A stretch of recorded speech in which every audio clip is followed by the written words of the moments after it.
อ๋อย่างไปเบิ่งงัวเนาะอยู่พี่งัวจะมีงัวของอันน่ะอ้ายนำเนาะ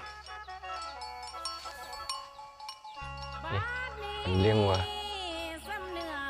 อยู่ทงนา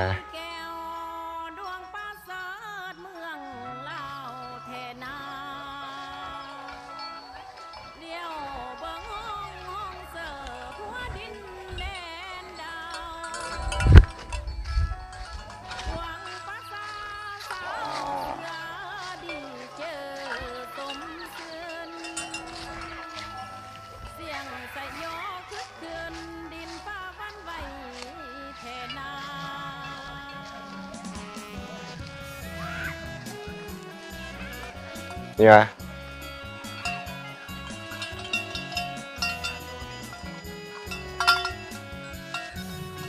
2 ตัวแกแม่นวะนี่ตุ้ยดีเนาะ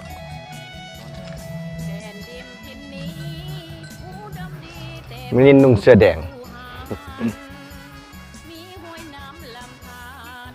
นี่ทงนาบรรยากาศทงนายามแลง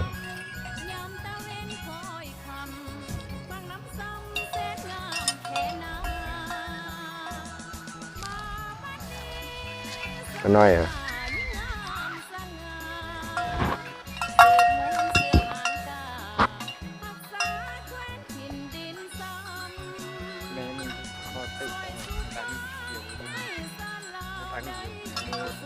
โอ้แต่งเบี้ยว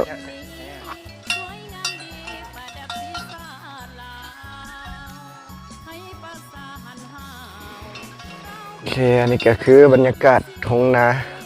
บ้านเชียงซื่อเมืองเวียงไซแข่งหัวพัน